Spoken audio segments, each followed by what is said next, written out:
Ya, mohon maaf tadi terputus karena koneksinya ya. Biasa ini kalau siang-siang begini. Kalau hari kerja malam-malam itu paling bagus koneksinya ya. Saya tunggu koneksi dari Pak David ya. Jadi untuk mengulang ceritanya lagi buat teman-teman yang nonton via YouTube, bahwa salah satu bisnis dari Sentosa Bidang Teknologi, sore ini adalah forum dari SBT Tech Talk atau diskusi teknologi SBT, Sentosa Bidang Teknologi, dan salah satu bisnis kami adalah kompresor 40 bar. Apa itu kompresor 40 bar? Gunanya untuk apa? Kompresor 40 bar gunanya untuk memblow botol seperti ini, ya. Jadi botol PET seperti ini itu dibuat dari preform plastik yang diinjek kecil, lalu ditiup dengan udara 40 bar. Sebagai ilustrasi, ban mobil itu kira-kira 2 bar, jadi 20 kali lebih tinggi tekanannya dari ban mobil untuk meniup supaya jadi botol seperti ini. Nah, karena produk ini kemudian diminum, maka kompresornya pun harus khusus karena biasanya kompresor itu udaranya mengandung oli ya. Untuk mengkompresi kan dia pakai piston kayak pompa sepeda. Itu kalau pernah bongkar pompa sepeda, dalamnya pasti tangan kita hitam-hitam ya, itu olinya ya. Karena dia perlu lubrikan kan. Nah, si oli itu ada juga di dalam udara yang kita pompakan ya. Sehingga supaya bisa dipakai untuk beverage dengan aman, maka kita harus menggunakan kompresor 40 bar yang oil free. Contohnya adalah ini ya. Kami kebetulan memegang keagenan dari Siat Macchine Impianti Itali. Ini kompresornya bentuknya seperti ini. Ini luasnya kira-kira, ruangan kompresornya kira-kira satu ruko kecil lah gitu ya, 45 meter persegi ya. Komplit sama dryer dan panel dan sebagainya. Jadi cukup besar kompresornya teman-teman. Ini stage satunya, ini stage 2-nya, ini stage 3-nya. Dan semua bagian ini adalah oil free, artinya tidak mengandung oli sama sekali ya. Dan ini logonya Siat ya, Siat Macchine Impianti. Dan konsumen kita 100% boleh dibilang kalau untuk 40 bar oil free itu 100% industri beverage, industri minuman yang disebut RTD ya. Nah, tadi saya udah mulai ngobrol tapi keputus nih. Jadi saya mau undang lagi Pak David untuk masuk ke sini. Iya, join lagi karena Pak David ini, kalau teman-teman pengen tahu backgroundnya Pak David, boleh nonton YouTube Sentosa Bidang Teknologi. Ada di sesi terakhir ada pengalamannya kerja Pak David dan sudah diperkenalkan diri ya Pak David ya. Iya, iya, iya, iya. Udah masuk lagi ya. Nah, Ya, saya oke. ulang dong Pak. Ini kan nanti nggak kerekam nih yang tadi nih karena Ya, tadi sinyalnya putus. Apa sih ya. yang disebut dengan RTD itu gitu? RTD itu kepanjangan dari ready to drink, ya Pak Mhm. Ari. Jadi kalau ready to drink itu Ini ya semua ya. terminologi yang dipakai untuk kemasan atau ya produk-produk minuman yang langsung minum, siap minum Hmm. dan tidak perlu diapa-apain lagi. Jadi nggak perlu diaduk lagi, nggak perlu diseduh lagi, langsung minum, siap dikonsumsi sesuai dengan eh, saran penyajian.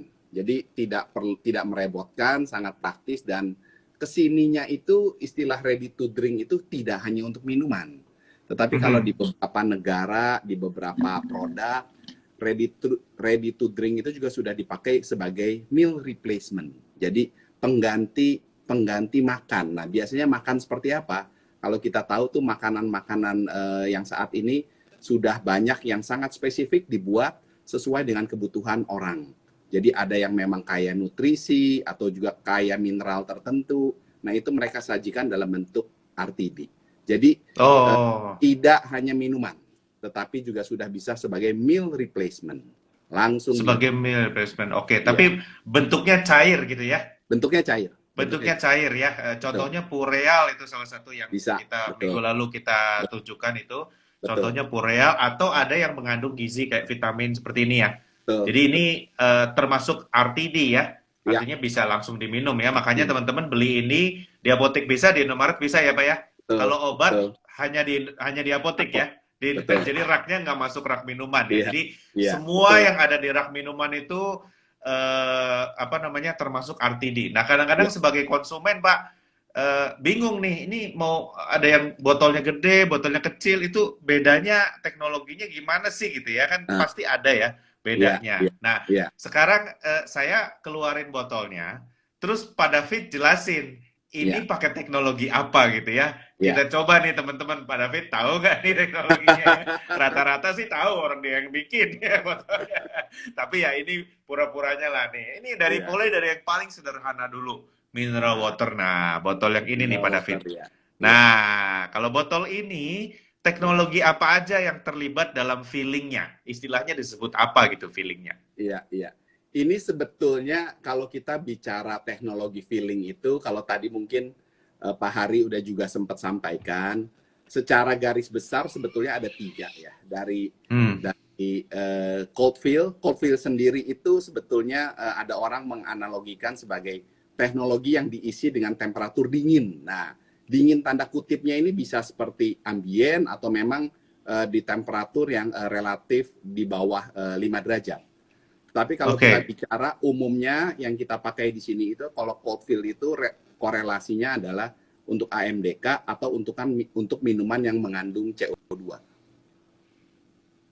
itu. Oh, berarti Nah, ini itu termasuk cold AMDK fill ya? dalam kemasan termasuk cold fill ya. Ya, Nah, ambien temperatur kenapa dia cold diisinya. Kenapa cold fill? Karena nggak satu, gini ya, dia tidak gini. Kenapa ada nutrisi. ke- Air itu ntar dulu. tidak ada nutrisi. Nggak ada jadi kenapa cold fill hanya bisa dipakai untuk air mineral atau soda?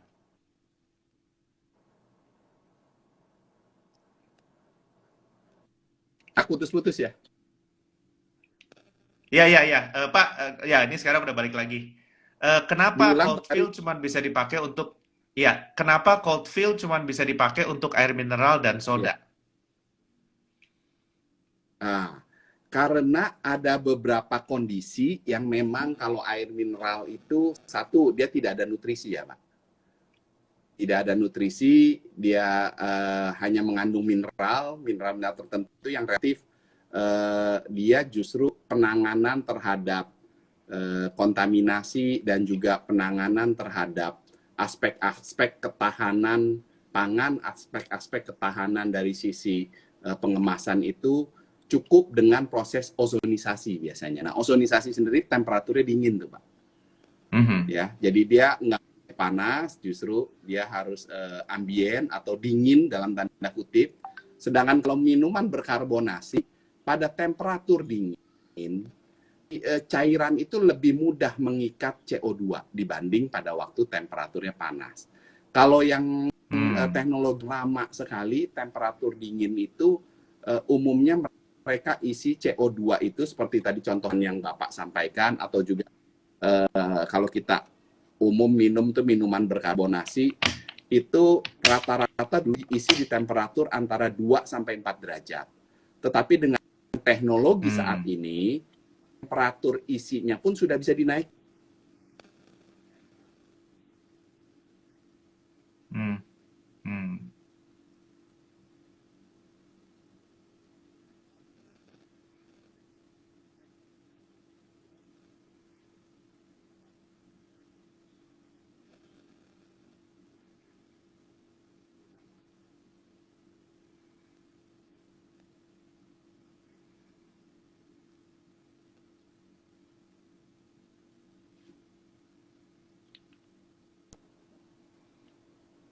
Halo, wah ini Pak David kayaknya sinyalnya kurang bagus nih.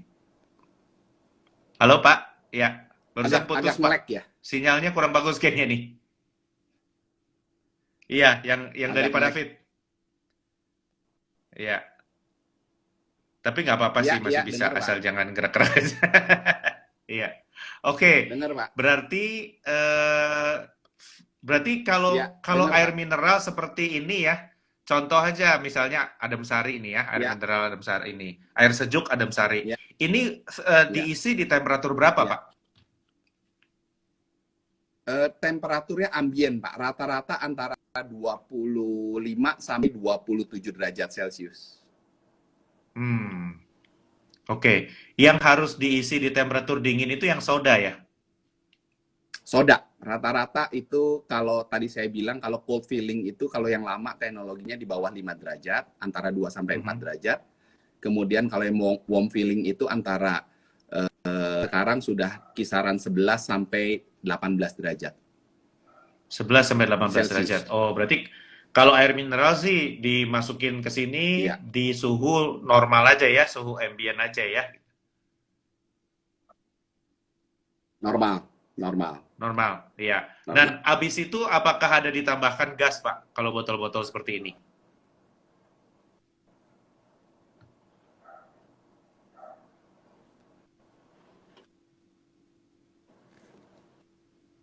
Halo, Pak David, bisa dengar? Kalau penambahan gas itu, jadi saya mundur sedikit ya, Pak Hari. Saya mundur sedikit. Iya. Air air minum yang biasa kita minum itu tidak murni seperti kita ngambil air dari sumur atau ngambil air dari keran langsung dibotolin, Pak. Tidak Nah, gimana sesederhana tuh itu. ceritanya? Hmm.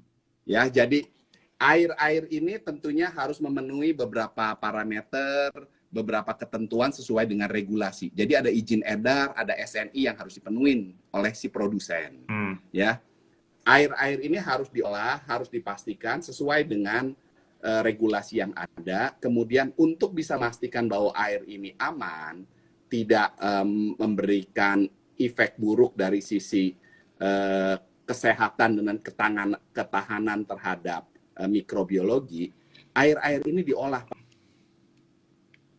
Kemudian juga ada juga yang dilakukan dengan beberapa single filter, ada yang multiple filtration supaya dia mencapai target dari si produsen sendiri. Jadi kalau kita lihat kan kategori air tuh macam-macam, Pak. Kalau kita ke supermarket, nanti teman-teman semua termasuk Pak kan bisa lihat tuh, wah air di supermarket sekian banyak macamnya, walaupun sama-sama AMDK. Tetapi garis besarnya adalah setelah mereka melalui proses filtrasi atau penyaringan, umumnya mereka teknologi yang dipakai masih berupa ozonisasi, Pak. Jadi air itu dimasukkan gas ozon, kurang lebihnya sekitar 0,01 sampai 0,05 ppm airnya itu, supaya dia bisa memberikan efek supaya bakteri atau juga Mati ya? mikroorganisme mati di situ. Iya. Nah ini tetapi pada perkembangannya ternyata tidak semua air juga, Pak, bisa diozonisasi. Untuk air-air yang mengandung bromida, kalau dikasih ozonisasi menjadi karsinogenik. Bromnya ini bereaksi, Pak. Yes. Jadi ada juga sekarang sebagian yang memakai teknologi zaman dulu, yaitu memakai silver, Pak. Oh, Itu. oke. Jadi air-air itu semua pun ditreatment, Pak. Jadi tidak ada yang tidak ditreatment. Rata-rata AMDK itu semua ditreatment karena mereka ada persyaratan mikrobiologinya juga, Pak. Betul. Di treatment Untuk tapi nggak melindungi melalui nggak melalui pemanasan ya, Pak ya. Jadi nggak dimasak istilahnya ya. tidak melalui pemanasan. Tidak melalui Tidak melalui pemanasan. pemanasan Jadi ya. inilah disebut prosesnya pun proses dingin, Pak. Proses dingin ya. Dan sampai Iya, dituangnya pun dalam keadaan dingin atau ambient. dingin. Nah, Betul. berikutnya yang ini, Pak. Yang ini disebut Nah, hot itu. fill katanya. Ya. Nah, ini Hot fill, ya. kalau ini gimana, Pak, teknologinya, Pak, kalau ngisi kayak gini. Dan ini kalau teman-teman mau Nah, nyeriin ya, botolnya itu keras sekali ya, Pak ya. Nih, ya, betul, ada betul. tulangnya Biasa, nih botolnya nih, ada betul, tulang-tulangnya gini. Ya. Nah, betul, kalau betul, teknologi ini kan jus ya, Pak ya, artinya banyak gula dan betul. sebagainya. Ini teknologinya hot Iya, fill itu gimana ceritanya, Pak? Kenapa harus hot fill gitu? iya. Pertama, mungkin tadi Pak Hari sudah jelaskan soal preform juga ya. Kalau kita lihat di pasaran itu masih di negara kita tuh masih ada preform atau botol-botol yang lehernya putih, Pak, seperti ini. Iya. Jadi leher atasnya ini masih putih, putihnya putih susu ya. Iya. Kelihatan ya Pak Hari ya. Iya, ini dulu putih Dibandingin susu, sekarang dengan udah enggak, Pak. iya, sekarang udah seperti ini. Iya. Nah, Bedanya apa tuh, Pak? jadi kenapa Pak? Bedanya apa tuh yang putih sama yang bening? Kenapa Pak? Bedanya apa yang Nah, putih yang sama putih yang sama bening? yang bening itu bedanya, ya, bedanya kalau yang putih itu dia lebih keras Pak. Lebih keras, dia kristalisasi. Jadi botol PET itu apabila dipanaskan pada temperatur tertentu, dia akan mengkristal, Pak. Menjadi lebih putih. Supaya dia lebih tahan panas. Karena apa? Nah, kita lihat juga bahwa namanya udah hot fill, Pak. Pengisian ada temperatur panas. Nah, kenapa disebut hot fill? Ya karena temperaturnya di atas rata-rata ambient temperatur. Rata-rata temperatur yang digunakan dulu itu antara 98 sampai 99. Jadi range-nya memang tipis sekali, 98 sampai 9 derajat. Dulu, Pak. Nah, sekarang dengan waktu berjalan, kemudian juga dilihat ada perkembangan yang lebih baik, teknologi, kemudian juga teknologi material lebih baik. PET itu bisa lightweight, Pak, diringankan. Nah, jenis PET yang dipakai untuk AMD tadi yang Bapak pegang dengan jenis PET yang dipakai untuk hot fill itu berbeda PET. Oh, Ya, oke. jadi jenis PET yang kayak pun berbeda. Kalau Pak Hari mungkin lebih tahu ada yang, nah itu kan PET itu kan polimer ya Pak. Ada yang polimer rantai panjang dan ada polimer rantai pendek. Ya, istilahnya kalau istilah PET-nya itu PET copolimer sama PET homopolimer. Nah, itu yang membedakan, yang satu lebih tahan panas, yang satu tidak tahan panas. Itu. Betul. Nah, kembali kenapa sih, kapan kita bisa tahu bahwa oh satu produk itu bisa hot fill atau tidak perlu hot fill? Salah satu yang menjadi parameter dia adalah pH, Pak, derajat keasaman dari produk tersebut. Yang kedua adalah kandungan nutrisinya, Pak, di dalam produk tersebut. Jadi pH itu patokannya ada yang memakai pH 4,2, ada yang memakai pH 4,6. Artinya kalau di bawah pH 4,6 disebut high acid product, kandungan asamnya tinggi, itu umumnya bisa memakai teknologi hot fill, Pak.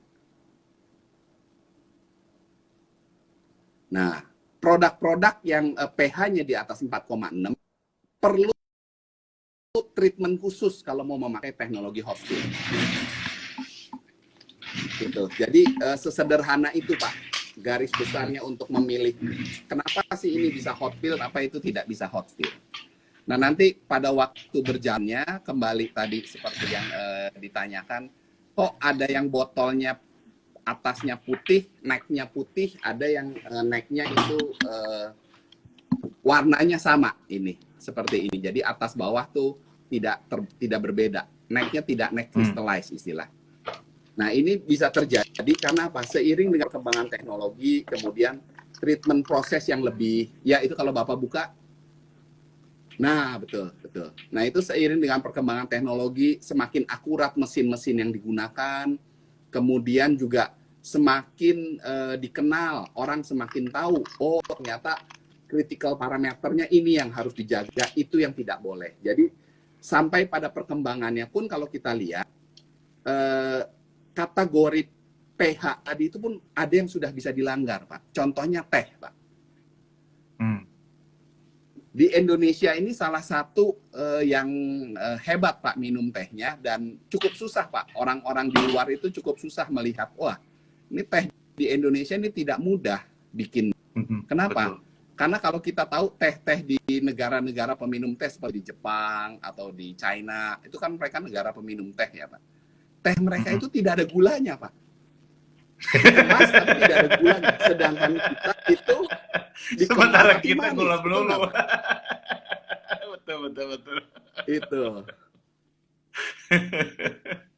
Gula Oke, melulu, jadi betul. Nah, challenge-nya gimana nih, Pak? Kita lupa gitu. Ternyata teh dengan tambahan, iya. Nah, itu gula itu sendiri kan membuat si minuman ini menjadi rentan terhadap bakteri, rentan terhadap mikroorganisme yang bisa memberikan dampak negatif, mikroorganisme yang merugikan terhadap si teh itu sendiri. Sehingga teknologi hot fill-nya pun perlu dimodifikasi. Ya. Ada yang mereka perlu pada temperatur tuh rata-rata dulu setelah dari 95 lalu ada kombinasi selain temperatur pengisian juga di belakangnya, Pak. Temperatur prosesnya. Jadi sebelum diisi produk itu diangkat temperaturnya bisa sampai 110 sampai 140 derajat Celcius, tergantung dari karakteristik produknya. Setelah itu dia diturunkan untuk kemudian diisi pada temperatur yang kita inginkan. Rata-rata temperatur pengisian yang recommended untuk hot fill itu adalah di atas 85 derajat. Jadi umumnya saat ini sudah dipakai antara 85 sampai 92, Pak. Jadi tidak tinggi-tinggi lagi sampai 96, 98 tadi udah nggak dipakai lagi. Ya. Perkembangan paling itu adalah teknologi hot fill itu adalah di Jepang, Pak. Jadi di Jepang sendiri mulai turun tuh dari 98 kemudian 96 turun terus sampai ke 92 derajat Celcius. Jadi saat ini kita pengisian hot fill itu sudah umum diisi di temperatur 85 sampai 92 derajat. Nah, untuk kategori teh itu rata-rata temperatur pengisian yang dilakukan tidak kurang dari 88 derajat. Jadi dia slightly higher, Pak, dibanding temperatur ya, produk yang. Kalau jus yang tadi Bapak kasih itu temperatur isinya bisa di 85-88, sedangkan kalau teh itu temperatur isinya range-nya itu 88 sampai 92 derajat, Pak. Oke. Gitu. Oke, Nah, saya mau say hi dulu, ada Om beberapa, William Wongso nih. ya, Ada Om William Wongso yang halo. dengerin. Ya. Selamat sore, Om. Ya, jadi gimana lanjut, Pak? Nah, jadi selain itu juga ada post treatment yang dilakukan, Pak. Kalau untuk produk-produk yang menyimpang dari kaidah dasar seperti tadi pH sebagai parameter utama, kemudian ada kandungan nutrisi, ada tambahan gula gitu, Pak. Itu memberikan disukain oleh si bakteri atau mikroorganisme pembusuk nih, Pak, yang tidak kita inginkan di dalam si proses pengemasan ini. Jadi walaupun kita jaga ruangannya bagus, apa segala semua bersih, hygiene istilahnya, tetap kita mesti treatment. Jadi tutupnya pun mesti di treatment, Pak. Jadi proses pengisian hot fill itu kalau umumnya yang lakukan setelah produknya diisi, Pak, kemudian ditutup, tutupnya ini juga dicuci, Pak, disanitasi, dipastikan tidak ada mikroba, tidak ada mikroorganisme yang di sini. Setelah ditutup pada temperatur yang panas tadi, ya. Kita usahakan sesedikit mungkin headspace-nya, Pak. Sesedikit mungkin area di atas botol ini. Nah, itu juga bisa menjadi salah satu ciri tuh nanti, Pak. Kalau kita lihat di pasaran, produk-produknya ada yang cold sama hot. Ya, itu betul. Nanti untuk aseptik PET pun kita bisa cirikan itu, Pak. Ya, itu. Jadi kalau produk hot fill itu mereka tidak menginginkan headspace, Pak, tidak menginginkan ruang kosong di atas, sesedikit mungkin, ya. Nah, jadi bagaimana itu bisa terjadi? Mereka isi pada temperatur yang tinggi, kemudian sepenuh mungkin, kemudian ditutup. Setelah ditutup pada temperatur yang panas tadi, kita bicara misalnya temperatur 88 derajat, lalu botol ini dimiringkan, Pak.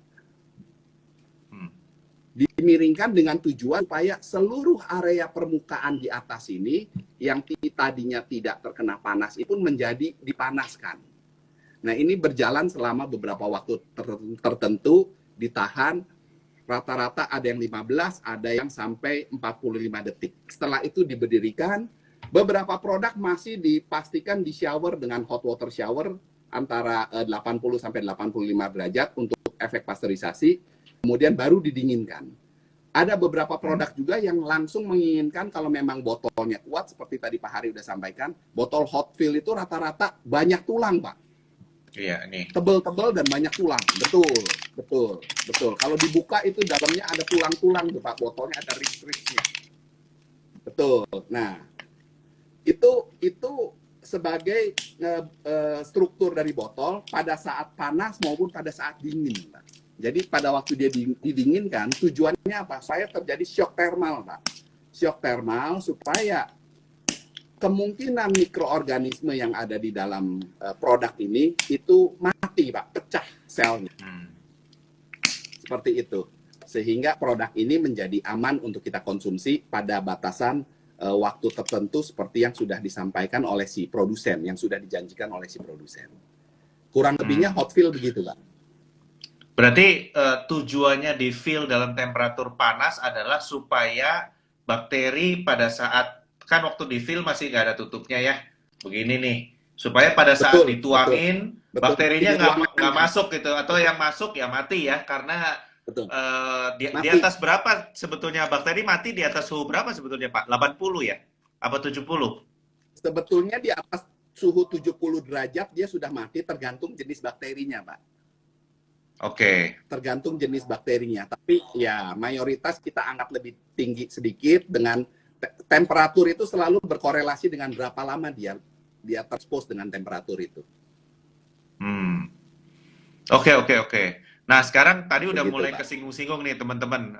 Yang pertama kan tadi karena hilang videonya, saya ulang sedikit nih. Jadi perusahaan tahun 2015 kalau nggak salah, ini customer kita juga, orang tua grup ya, CS2 Pola Sehat, itu pasang iklan satu halaman atau setengah halaman, gede banget lah di koran. Dia bilang teh gelas, ya produksinya teh gelas, itu menggunakan aseptic technology, Pak. Gitu ya. Nah, ini sampai sekarang di botolnya masih ditulis nih, aseptic technology. Walaupun sebenarnya ini juga aseptic ya, Pak ya? Betul, Ya, botol betul, Bapak ini juga aseptic betul, juga, walaupun kayaknya betul, nggak ditulis nih. Tapi ini betul. Adam Sari Cingku, ini juga aseptic. Boleh cerita nggak, Pak, apa Iya. bedanya kalau setelah hot fill, aseptic itu apa bedanya lagi gitu? Nah, jadi kalau aseptik itu pemilihan aseptik itu kenapa? Tentunya ada hal yang membuat produsen itu memilih teknologi. Jadi kembali ke yang tadi, ada salah satu parameter, ada dua, ada tiga, ada empat yang tergantung dari karakteristik produknya, Pak. Jadi rata-rata dipilih produk aseptik itu karena aseptik itu diisi pada temperatur yang dingin. Tetapi untuk menciptakan kondisi aseptik itu tidak mudah, Pak. Jadi kalau tadi kita bicara hot fill, kasarnya tuh yang mensterilisasi atau yang mempasturisasi proses minuman itu dengan kemasan itu adalah temperatur yang ada di dalam kemasan itu sendiri. Tetapi kalau kita bicara aseptik, ya biasanya orang pilih aseptik itu karena dia mempertimbangkan satu, nilai gizi, kemudian juga komponen-komponen penting yang menjadi parameter produk itu yang diharapkan tidak rusak terhadap panas. Jadi ada beberapa flavor, ada beberapa aroma yang rusak dengan panas sehingga umur produk itu menjadi tidak bisa panjang, Pak, pendek. Yang berikutnya juga ada kandungan protein yang luar biasa tinggi seperti kandungan susu. Susu ini kan seperti tadi kalau kita bicara Contohnya teh ini. dengan gula, itu ya itu. Nah, itu teh dengan susu udah pusing tuh, Pak, hot fill udah nggak bisa karena ada batasan. Jadi pada waktu dia diisi tadi kan kalau Pak Hari sampaikan, pada waktu masih diisi pun ini masih terpisah antara tutup dengan botolnya. Ini masih dalam ruangan biasa. Nah, sedangkan aseptik itu, Pak, botolnya itu disterilisasi, ruangannya pun disterilisasi, produknya pun disterilisasi, diisi pada ruangan yang steril, sehingga proses hermetik, proses seal dari botol dan produk itu sendiri menjadi satu di dalam satu ruangan aseptik, ruangan steril, sehingga tidak ada celah lagi, Pak. Bakteri atau mikroorganisme bisa tumbuh di situ. Jadi itu yang berbeda. Nah, pada ruangan-ruangan aseptik ini, itu yang kita mesti jaga, Pak. Jadi kondisi mesinnya pun totally different, Pak. Teknologi yang dipakai 100% berbeda, kemudian kondisi mesinnya pun kalau tadi Bapak bilang, Pak, mesin saya kalau kompresor itu ruko ukuran 45 meter persegi. Nah, kalau kita bicara mesin aseptik itu ruasannya udah rumah 500 meter persegi, Pak, ukuran mesinnya. Iya, betul. Jadi totally different, Pak. Totally different. Nah, teknologi yang harus dibayar ini cukup mahal, Pak. Teknologi yang dibayar ini cukup mahal. Oleh karena itu, rata-rata mesin aseptik itu memerlukan payback period yang lebih lama. Nah, dia kejarnya itu adalah dari sisi volume, Pak. Jadi kalau kita mengerti kenapa salah satu produsen yang tadi Bapak sebutkan itu juga dia langsung di boost iklannya supaya volume penjualannya tercapai, Pak. Kalau enggak, payback periodnya nggak kekejar, Pak. Oke. Nah, ini ada pertanyaan nih, Pak Ya. David. Amelia Arianti, kalau botol Pocari yang langsung di blow, lalu diisi, itu masuk kategori apa? Nah, Kalau itu masuknya ini kita udah masuk ke aplikasi ya. Aplikasinya saat ini jangankan cuman blow botol langsung isi, blow label botol langsung isi pun sudah ada yang Pak Hari sebut. Mesinnya tuh multi block, sangat kompleks. Teknologi yang dipakai kalau dalam hal ini kita Pocari, awalnya kalau saya tidak salah dia dipakai itu teknologinya adalah hot fill, Pak. Tetapi Hot dengan fill, ya. waktu berjalan kan kita lihat ya Pocari ini juga kan ada kandungan yang dia preserve, yang dia jaga. Mungkin ada nutrisi, ada mineral, ada ion-ion yang dia mau jaga. Paling tidak dia ada vitamin C yang dia mesti jaga. Dan juga setahu saya Pocari ini juga ada aroma. Minuman ini ada aromanya, Pak. Nah, pada waktu yang sekarang ini setahu saya Pak Pocari pun sudah memakai teknologi aseptik, Pak. Betul, Pak, betul, aseptik. Dan itu kebetulan kita sempat ngikutin, Pak. Jadi mereka market study, Ya. Pak. Ini menarik. Kalau teman-teman Ya. ingat Pocari Sweat itu dulu botolnya kayak gini. Ingat nggak? Kayak gini dulu, ya. Ada tulang-tulangnya. Tapi yang belakangan ini enggak, mulus gitu ya.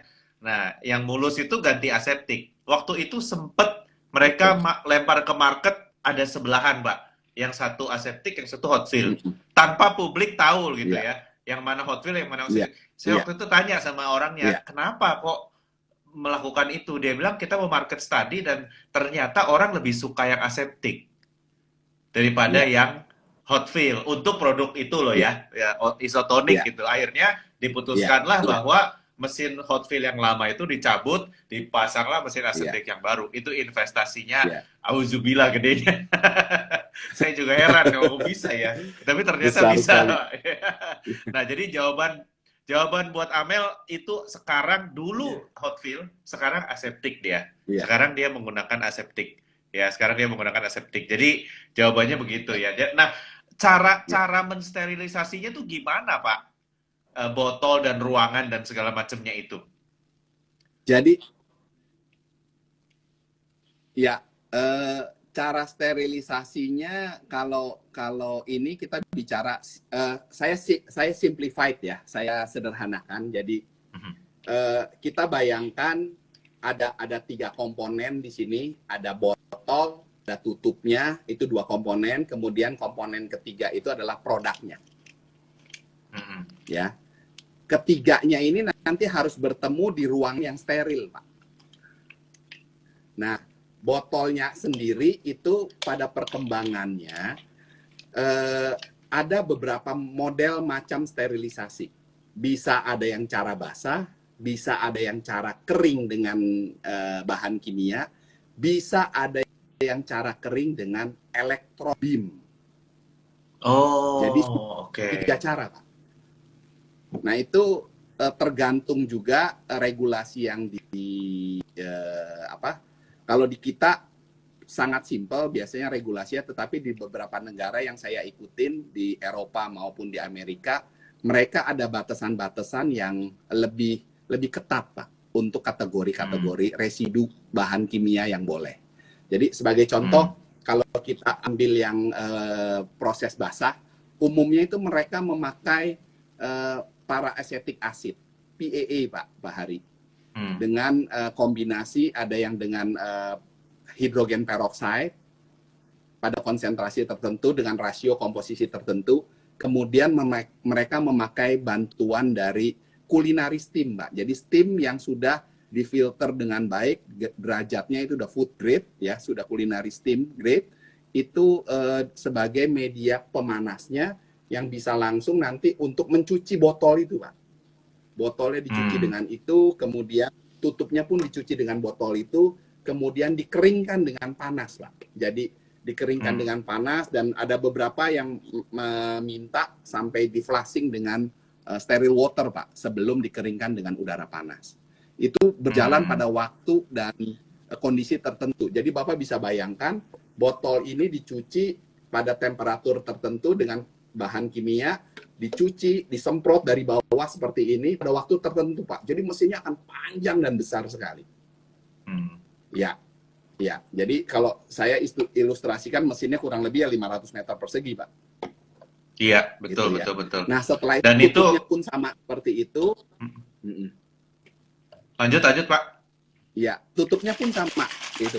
Tutupnya pun sama seperti itu. Nah, ruangannya sendiri ini, Pak, ruangannya kalau kita lihat kayak eh, kalau kita pernah nonton film astronot ya, Pak. Kalau mereka mau keluar itu kan mereka masuk ke satu chamber ya, ada tangan, Ya, ada selongsongnya, ada ya. glove-nya, seperti itu, Pak.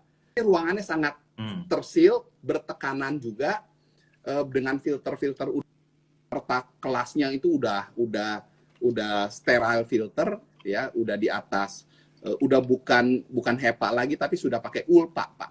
Jadi kelasnya udah kelas 100, Pak, kelas A yang dipakai di Hmm. situ. Kalau ISO kelas A yang dipakai. Di situ ruangan itu pun disterilisasi dengan bahan kimia tadi dengan pemanasan steam juga pada temperatur di atas 100 derajat biasanya mereka pakai, setelah itu didinginkan. Nah, ini membuat ruangannya steril, botolnya steril, tutupnya steril, kemudian produknya pun disterilisasi biasanya memakai HTST atau UHT, Pak, ultra high temperature Hmm. yang mereka pakai. Produknya pun sudah tervalidasi, lalu diisi di dalam ruangan steril tadi, Pak. Hmm. Iya. Betul, diisi di Itu ruangan steril tadi. Iya. Nah, karena temperatur isinya biasanya rendah, Pak. Temperatur hmm. isinya tuh biasanya rendah, temperaturnya itu antara 20 sampai 25 derajat, sehingga bentuk botolnya boleh bebas, Pak. Hmm. Iya. Itu. Jadi kalau Bapak lihat botolnya boleh Ini seperti gini itu ya. atau tadi ilustrasinya Ya, atau Pokari gini. berbeda seperti itu Iya. atau begitu, iya betul. Tidak kaku, tidak banyak tulang-tulang, Pak. Karena tidak ada panas ya, dan semua teknologi yang Tidak mahal-mahal panas. luar biasa itu hanya supaya produknya dituang Ya, dalam keadaan dingin, ya. Makanya iya, adem, iya, adem iya, sari. betul. Karena produknya nggak boleh Nah itu dipanasin. Kalau dipanasin rasanya berubah ya. betul, betul, Oke, betul. oke. Aromanya Nah, berubah gitu, gitu. betul. Ini ada pertanyaan Pak dari Amelia lagi. Ya, Kalau Yakult gimana Pak? Yakult dari dulu tetap gitu katanya Pak kemasannya. Saya kebetulan nggak bawa nih Yakult. Kalau Yakult gimana Pak? kalau Yakult itu teknologinya sebetulnya dia kan dikaitkan dengan chain distribution-nya juga harus dingin ya, Bu. Jadi Hmm. ada beberapa jus juga yang seperti Yakult, sama seperti Yakult.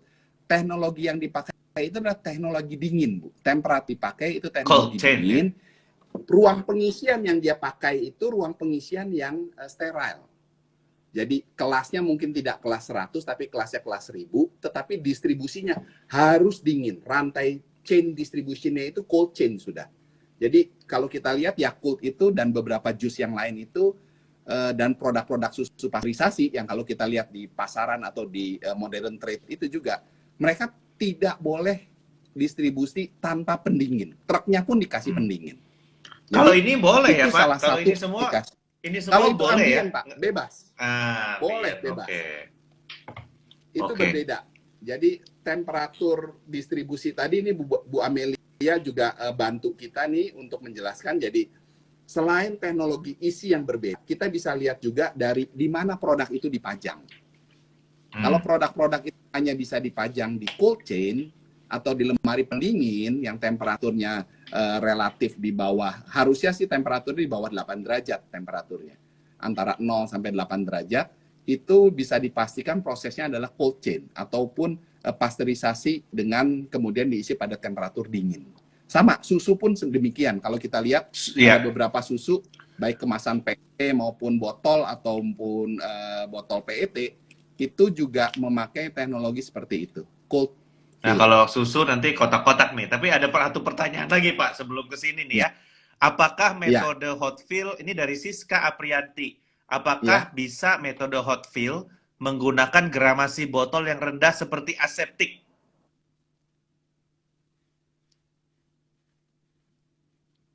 Halo, Pak David? Nah, Bisa ya, dengar? ya, Ya. ya. Jawabannya sudah bisa. Jawabannya Oh, sudah bisa. bisa, tetapi dengan limitasi bisa. Dengan limitasi-limitasi tertentu. Yaitu kalau kita mau memakai botol seperti modelnya aseptik, seperti botol air sejuk yang Bapak pegang tadi, itu biasanya kita kasih tekanan supaya botol itu menjadi tetap bagus pada waktu distribusi, botolnya tipis, bentuknya bisa macam-macam, tapi bottomnya biasanya berbeda, Pak. Bapak kasih lihat bottomnya boleh, Pak? Nah, bottomnya ini petaloid, biasanya dikasih tekanan nitrogen. Jadi hot fill itu pada aplikasinya sudah ada yang kombinasi antara hot fill dengan petaloid botol seperti ini. Jadi bukan cuma cold fill yang bisa dikasih gas nitrogen untuk ada internal. Nah, ini hot fill nih. Hot fill pun sudah ada. Ya, kalau hot fill biasanya botolnya tipikal seperti itu. Itu disebut expansion bottom, Pak. Jadi ada struktur di situ, dia kalau panas dia nonjok keluar, kalau vakum dia naik ke atas. Itu gunanya sebagai kompensasi supaya bentuk botolnya tetap bagus. Betul. Jadi botol ini kita buang-buang setelah pakai, Pak, tapi pada waktu kreasi bikinnya itu setengah mati, Pak. Iya betul, Pak. Ini yang saya mau share Aspek makanya hari vakum, ini. betul. Betul. Betul.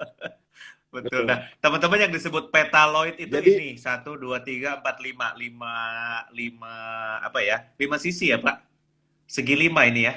5 sisi. Umumnya 5 Petaloid. sisi.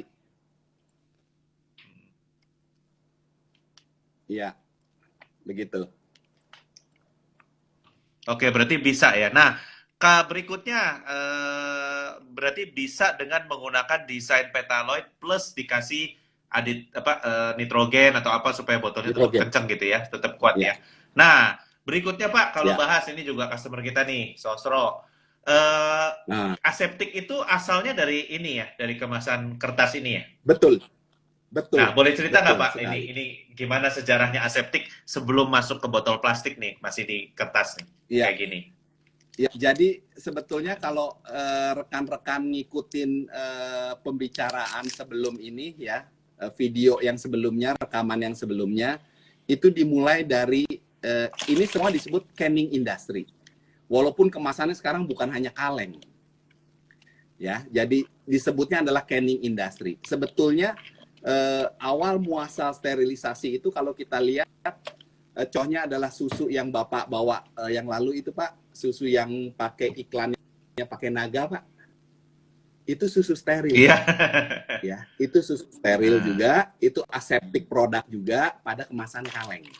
Nah, pada waktu berjalan ada keinginan untuk membuat lebih murah, lebih ekonomis dan juga lebih mudah untuk sisi branding, Mbak. Kita bayangkan kalau bikin kaleng itu kan mahal dan kuantitinya perlu besar sekali. Sedangkan dengan kemasan karton atau Tetra Pak, sekarang ini banyak ya Pak, bukan hanya Tetra Pak, betul. Ada Tetra Pak, ada Kombi Blok, SIG. Betul, ada SIG Kombi Blok, ada Lami Pack juga. Itu mereka printingnya bisa lebih jumlahnya bisa lebih macam-macam, jumlah MOQ-nya bisa lebih sedikit. Sehingga at the end ya, nah ini kesan kemasan ini juga itu cukup mendominasi di era 70 sampai era 90-an ya, cukup panjang waktu kerjanya mereka. Itu karena apa? Satu, lebih ekonomis dibanding kaleng. Yang kedua, barrier-nya bagus sekali karena kita bisa lihat salah satu yang mempengaruhi daya tahan minuman dalam kemasan itu adalah tidak tembus cahaya. Betul. Tidak tembus cahaya itu ya. Jadi itu salah satu yang membuat produk-produk ini cukup handal. Nah, ya. Ini sebabnya ini dikasih warna putih ya.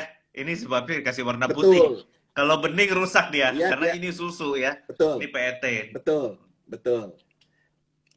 PET yang diberi aditif titanium oxide. Betul. Iya, betul. Ya. Berarti keunggulannya pertama artinya dari kaleng itu yang paling tua ya Pak, paling tua. Terus kaleng berlanjut ke kertas, ya kan? Dengan tadi kelebihan-kelebihan itu. Terus berikutnya evolusinya ke plastik ya, ke PET. Betul. Di antara itu ada gelas botol juga. Iya, kenapa dari kertas terus berlanjut ke plastik, Pak? Ya, karena kan kita tahu bahwa pada era 70-an itu kan industri plastik luar biasa booming juga, Pak. Industri plastik dari minyak kan itu asalnya, dari minyak. Mereka melakukan proses refraksionasi sehingga didapat biji-biji plastik tadi, Pak. Dan harganya itu plastik itu dengan effort yang sama menghasilkan jumlah yang lebih banyak. Jadi alasannya itu cuma Daripada satu, Pak, alasan kertas. ekonomi, Pak. Plastik lebih murah dan lebih Daripada murah dari kertas ya, kertas. daripada kertas. Lebih Betul, murah dari kertas. betul, Iya, iya, iya. betul, Ini topik saya berikutnya nanti betul, mengenai apa ya, environmental impact dari plastik, Pak. Nah ini betul, karena itu ya betul, teman-teman kalau mau murah itu ada konsekuensinya, ya kan? Karena ini luar biasa betul, ya murahnya, Pak ya betul, dibanding ini ya. Nah, betul. Jauh berarti, sekali. nah, tapi teknologi fillingnya masih masih aseptik, ya? Rata-rata aseptik atau bisa nggak hot fill di kertas nih, Pak? Sulit, Pak. Yang bisa itu adalah Sulit ya. pasteurisasi, Pak. Sulit, sulit. Pasteurisasi, oke, oke, oke. Pasteurisasi, iya.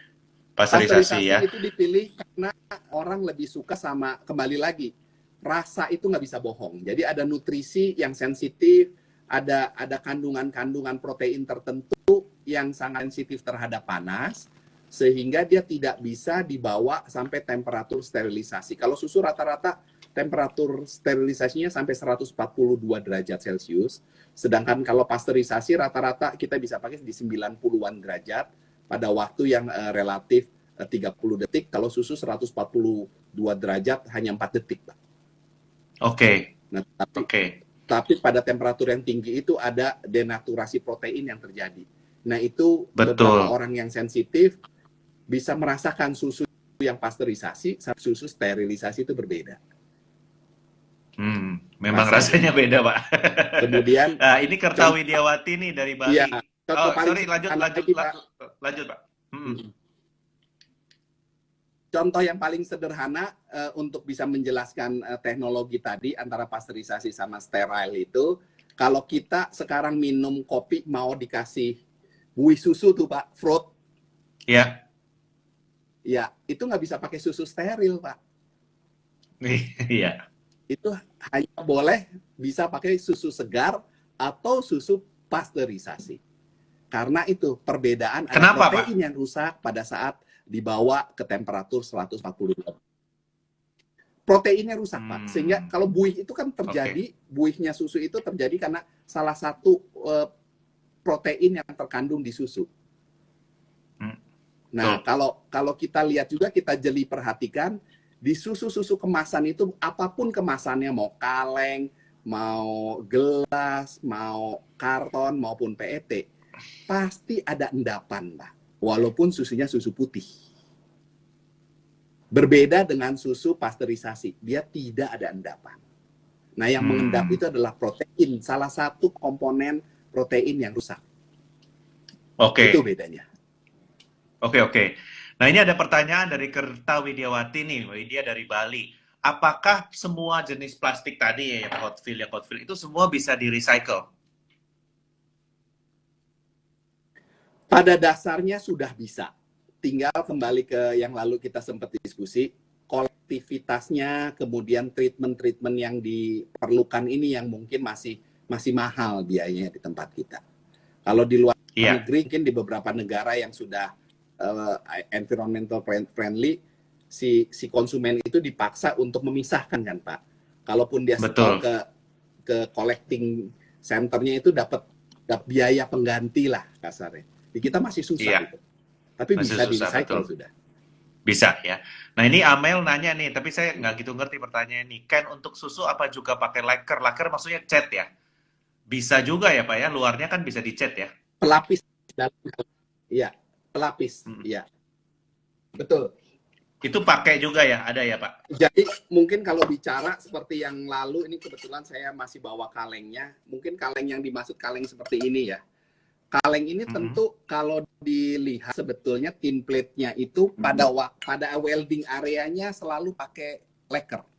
Supaya dia tidak bereaksi, tidak pada waktu operation di welding maupun di seaming itu kan terjadi cacat, terjadi kerusakan sebetulnya, gesekan.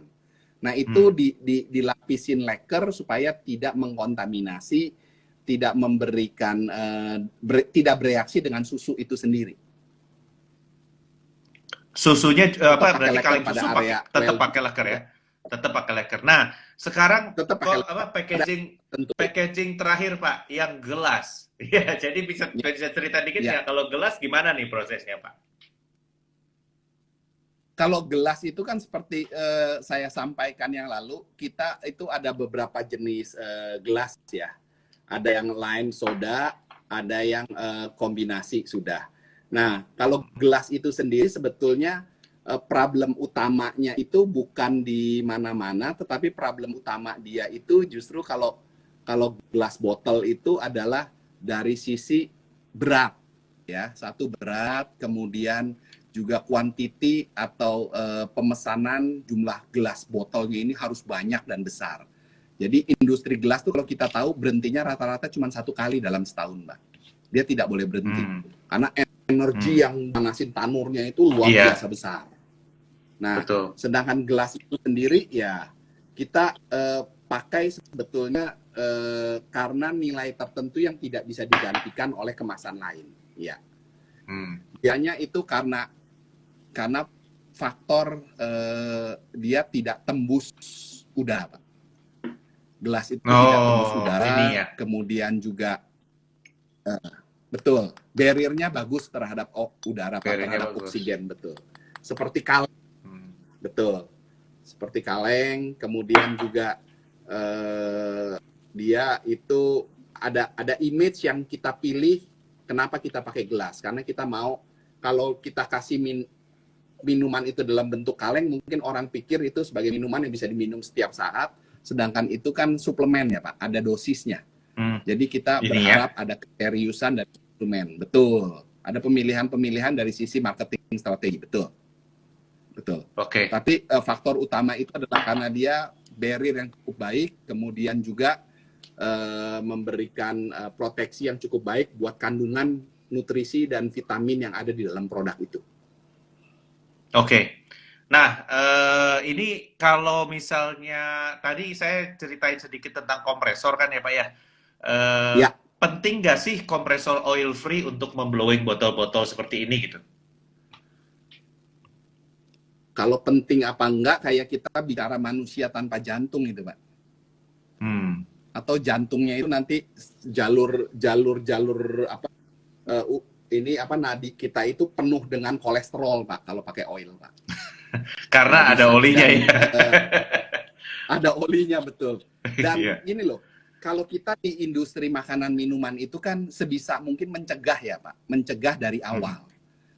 Hmm. Pada zaman-zaman tertentu mungkin pada teknologi-teknologi waktu tahun 90-an atau even di 80-an waktu pertama kali industri PET itu mulai dilakukan, itu banyak konversi dari kalau Pak Hari ingat kan low pressure kompresor dipasangin turbo, dipasangin ini, Hmm. dipasangin itu supaya mencapai tekanan tertentu.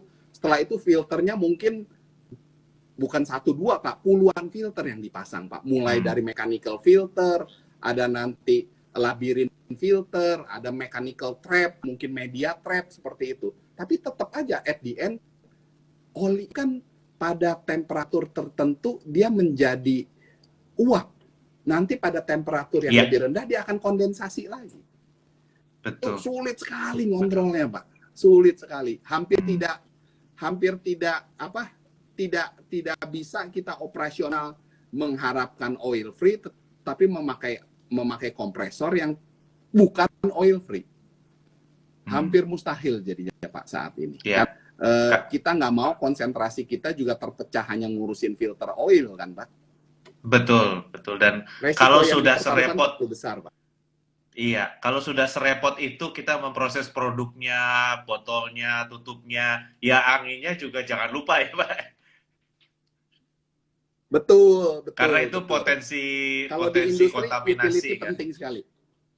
Iya, Betul, karena itu betul potensi sekali, betul kontaminasi sekali. gitu ya, yang bisa membuat Betul, gagal semua semua langkah yang udah disiapkan di depan ini ya untuk mencegah bakteri dan betul segala sekali, macamnya ya. Itu. Nah, Pak betul David, jadi sekali. secara umum ya, tadi kita udah bahas banyak dan ini mungkin pertanyaan terakhir karena udah nggak kerasa nih, udah sejam juga. Ya. Nah, Wah, cepet ya. iya, nggak kerasa nih ya, udah sejam. Tapi kita udah bahas secara umum. Nah, untuk konsumen itu sebaiknya bagaimana cara yang cara mereka atau cara konsumen itu Bapak punya tips nggak untuk memilih kemasan minuman yang bagus atau yang baik gitu? Kalau saya sebagai konsumen ya, tentunya kita berusaha untuk mengkonsumsi produk-produk minuman-minuman yang manfaatnya itu benar-benar kita bisa nikmatin ya. Kecuali kalau kita lihat ada kondisi yang kita harus memilih. Contohnya kita mesti minum vitamin, tetapi vitamin ini juga akan ada efek samping. Nah, itu kita mesti lihat manfaat mana yang lebih besar. Tetapi secara umum, kalau saya boleh sampaikan di sini, bijak memilihnya itu gini. Kalau jus, kita lihat kita mau dapat freshness. Freshness itu kita lihat minuman itu dalam bentuk kemasan apa sih. Nah, sebisa mungkin carilah minum yang tidak mengandung pengawet, Pak. Ya, Betul. jadi tidak pengawet itu bisa diwujudkan dalam bentuknya tadi kita hot fill, ya, ataupun aseptik. Kayak begitu. Atau kalau memang kita lihat ada beberapa produk yang sensitif, mungkin secara singkat tadi saya sudah sampaikan juga, ada beberapa produk yang kita tahu secara visual itu sangat rentan terhadap cahaya. Contohnya misalnya produk-produk susu, ya. Kita minum susu kalau bisa kemasannya itu seperti yang tadi Bapak sampaikan. Kalau PET ya carilah PET yang terlindungi, betul. Ya, seperti itu. Betul. Atau kita lari ke kemasan yang kotak atau lari ke kemasan kaleng. Jadi itu pilihan ya, betul. Nah, satu lagi yang saya mesti pastikan adalah pilihlah pada merek-merek yang kita percaya, Pak. Masing-masing kita kan punya persepsi merek ya, Pak. Merek ini kalau mereka sudah konsisten di situ, iklan kayak tadi Bapak, wah dia berani iklan di Kompas loh. Artinya kan dia tidak kaleng-kaleng nih, Pak. Nama dia pertaruhkan, dia di brand dengan teknologi itu. Nah, itu perusahaan-perusahaan seperti ini produknya boleh kita beli. Jadi pilihan itu bisa dilakukan seperti itu, Pak, secara sederhananya. Masuk ini ya, tentu saja betul. ya Pak ya. Betul. Kalau saya sih gini Pak, mungkin sekaligus untuk menutup ya, kemasan itu penting untuk kualitas produk. Balik lagi nih, banyak orang Indonesia tuh bikin produk, oh jus saya tuh enak banget, iya, tapi dikemasnya bagaimana? Dan kamu mau produk itu ini sampai tahan berapa lama atau mau dijual di mana gitu? Kalau dijual di rumah aja, atau mau dijual di Indomaret, atau mau jual di warung, itu kemasannya beda-beda, ya. Nah, yang saya concern adalah begitu hotnya Tokopedia ini sampai kayaknya kemampuan pemerintah untuk mendetek atau artinya apa ya, menyaring itu jadi ketinggalan gitu ya, sehingga ada beberapa produk yang saya perhatiin volumenya udah tinggi tapi kemasannya masih, waduh ini 3 hari melembung nih, saya pikir gitu ya. Saya sebagai orang packaging saya merasa wah ini nggak bisa ini di packaging begini, kalau 200 mili segitu, kalau 1,5 liter nggak bisa begini nih, saya bilang gitu ya. Nah jadi dan itu menjadi tren ya, orang di kopi lagi sampai kenapa kamu bikin begini, saya bilang ya itu kan soalnya kompetitornya bikin begitu juga. Nah, padahal teknologinya kita punya semuanya sebetulnya ya, Pak. Jadi ada caranya yang benar packagingnya gitu. Jadi teman-teman yang punya produk di Tokopedia atau mulai dapat keluhan, aduh rusak nih, sampai di saya udah rusak dan segala macamnya, bisa DM ke Pak David. Siapa tahu mau dibantu sama Pak David. Kok produknya asem, padahal harusnya nggak asem ya. Iya, asem, harusnya nggak asem ini, karena banyak banget nih produk-produk UKM ini, kelemahannya adalah di packaging. Ya, ini makanya salah satu ide kenapa kita bikin forum-forum kayak gini. Sebenarnya orang-orang yang ahli packaging tuh ada, tinggal di kontak aja, ya kan? Kita bisa saling bantu ya. Gitu. Nah, oke. Pak David, terima kasih banyak atas ngobrol-ngobrolnya sore ini ya. Sukses terus, sehat selalu, dan ya terima kasih juga buat teman-teman yang udah dengerin. Sampai jumpa di SBT Tech Talk berikutnya ya. Terima kasih, selamat sore semuanya. Selamat sore, sehat selalu.